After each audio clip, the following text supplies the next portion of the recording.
Good morning, everybody, and welcome to Angel Sudsy Recap. It's me, Angel Benton. This is the show where we delve into daytime television and we do a few reality shows on the side. And one of the daytime TV shows that we're doing is General Hospital. And here's the thing about General Hospital this past week. So, Julian went on trial, and it was for all of the mess that happened with Olivia. And he had various charges against him, and he was found guilty on all charges. And he actually was sentenced this week to 20 years in Pentonville, and he can't serve less than 15. So I know that right before that General Hospital fan club event that I went to, maybe last month, I know that right before that, because I know that the actor who plays Julian, William DeVry, was in contract talks with General Hospital, and the talks had kind of broken down, and they just let him go from the show. So he was kind of out, and so that's kind of how they wrote him out. It's airing now. Is that they sent him off to prison. However, I also know that they brought him back. They were able to work something out, and now they've brought him back. So that's great. That's really good news. I'm definitely waiting to see how this plays out. I don't know if maybe, I don't know if maybe like we'll see him in Pentonville, or maybe they'll find some way he can help the police with something, and then they'll give him a commuted sentence, or he'll bust out. Who knows? I definitely know we'll be seeing more Julian Jerome. So for all of you, though, and you know what? I'm not a huge Julian fan, but I'm a big William DeVry fan because he is real nice looking. And he's really sweet, too, which makes him even hotter. Okay, so having said that, let's talk about Sam. Okay, so first of all, I'm giving the ladies in this story a little credit, because Sam and Carly are actually on the side of the right here. Like, they are correct, because, Sam was like, I can't live with myself. I've got to tell Carly what happened. So she tells Carly that she shot Sonny.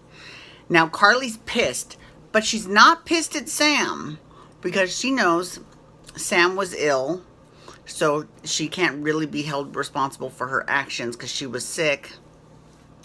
But at the same time, she's pissed at both Jason and Sonny. She's like, really, 20 years of friendship and you couldn't fucking tell me that it was Sam? Really? So she was pissed, and I would be too. But then she says to Sam, you really aren't safe until the police aren't after you anymore. So now all four of them have to cook up a scheme to get the police off their trail, because they were, close. They're close to figuring it out. Well, I don't know how close they are, but they know it's not Garvey because of the gun that was used. And they found the gun, but now Jason has actually taken it. So that's puts a little roadblock in the police department's investigation. Has the police department of Port Charles ever solved a crime, ever? I wonder. I don't think they have. Have you? Have you ever seen anyone solve a crime from PCPD? I don't think they have. Anyways, one thing that I really don't, the one aspect of this storyline that I don't care for is the whole, I was sick, so I'm not responsible for my actions. Okay, with Sam, okay, that's fine. But see, we just did that with Franco, who was playing out that same story last week. So that made it that much more obvious that, oh, well, I guess if you're sick, you can get away with whatever you want, right? Now, Franco is right now being a little bit tormented because he doesn't want to be that person again.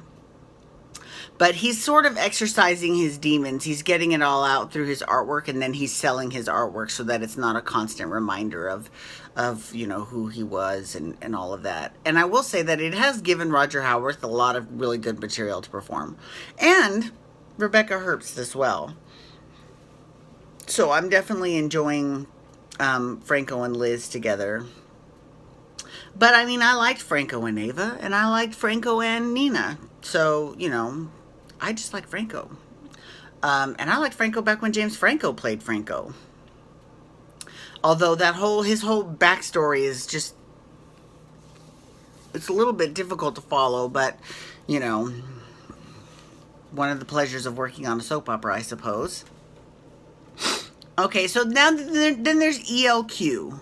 Okay, so at ELQ right now, Michael is kind of he's kind of taking the company in a new direction into clean energy and saving the planet and blah blah blah. But Ned is very old school.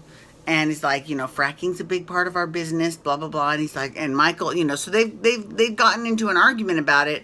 And Michael thinks that Ned is trying to usurp his throne. And he told him that if he was going to do that, there'd be a big fight. But then literally like 10 minutes later, Nell's like, I've got to go to Morocco for work. And he's like, oh, I'll go with you. And then, hey, Ned, take over. Okay. So he offers Ned this job as vice president. First of all, this is another example of how corporate culture is just not well represented in soap operas, right? A vice president in my company, the vice president doesn't mean shit. Let's be honest. It really doesn't. It's just a title, right?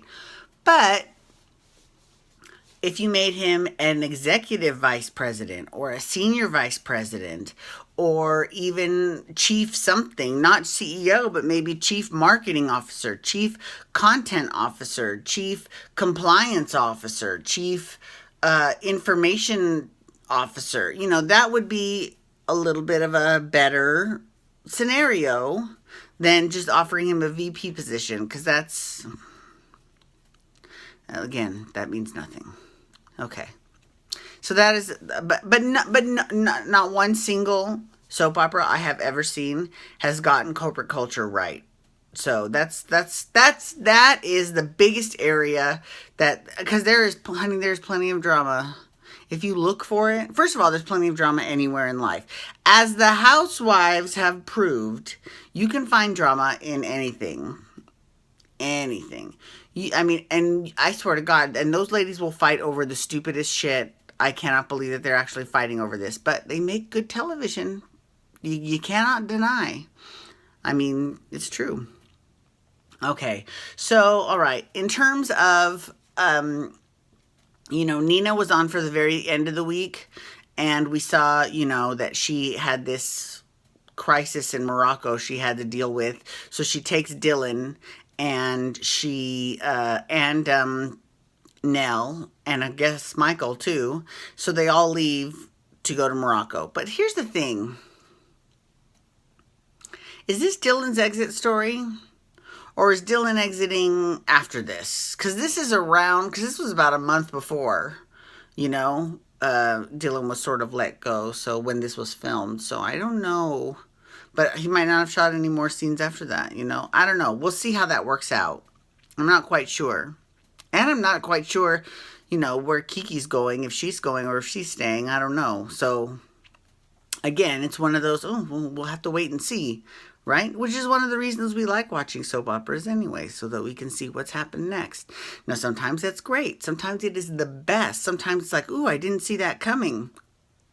But sometimes it's like, oh my God, are you kidding me? We're going to do this again. That cyclical storytelling where the same shit happens over and over again, that gets a little old. It really does. Now, General Hospital's kind of cool in the respect that, some stories they just can't repeat because they're so outrageous. Like when Robin was friends with an alien from the planet Lumina. You probably don't remember this because this was way in the 80s, but she was friends with an alien named Casey from the planet Lumina. And I swear to God that I'm not even making that up. And he wasn't even a crazy person pretending to be an alien. No, he was a legit alien from the planet Lumina. I promise you. And then there was the whole Ice Princess thing. But the whole Ice Princess thing was really cool. And I think the whole Luke and Laura storyline was a great example of how happy does not equal boring. Because they were together, they were happy, and they had all kinds of fun adventures together. So that's sort of like that sort of should be a blueprint for all happy couples. If you really don't want to break the couple up, you should have the couple do lots of fun things together. But the problem, though, is that back when Luke and Laura had all their adventures, there was a lot more money going into the soaps, and they could do these location shoots and big budget productions, and they could do all of that, and that was fine. But now they can't do that because they don't have the money for that. Although that might be changing. From what I understand, I was reading an article in Adweek yesterday about how they're trying to change the Nielsen ratings to cover digital, both online and on your phone, and DVR, so delayed viewing. So that would be very helpful, because then I would think you would find that a lot more people watch the soaps than currently are given credit for. So that will be great. So we'll see where that goes. Anyways, thank you so much for logging on today. I do appreciate it. Please feel free to follow me on Twitter and Instagram at Angel Benton. You can hashtag GH to talk GH, General Hospital, or you can also hashtag RHOAKL to talk the Real Housewives of Auckland, which I'm so excited about. And you can also hit that subscribe button on my YouTube channel to get my YouTube videos sent to your inbox every single day. All right, everyone, thank you so much for logging on today. Have a wonderful day. Peace out. Wubba, wubba, wubba.